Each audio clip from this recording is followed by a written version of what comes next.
Welcome. In front of me is an ELEPHONE P8000 and I'll show you how to take a screenshot on this device. So, number one, find something that you want to capture, and for me I'm going to use just the home screen. And what you want to do is hold the power key and volume down together. So, like so, and you'll see this flash and basically an image of your screen, kind of like minimize.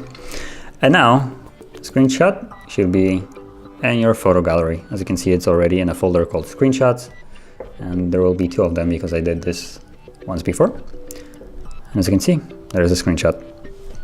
So, if you found this video helpful, don't forget to hit like, subscribe, and thank you for watching.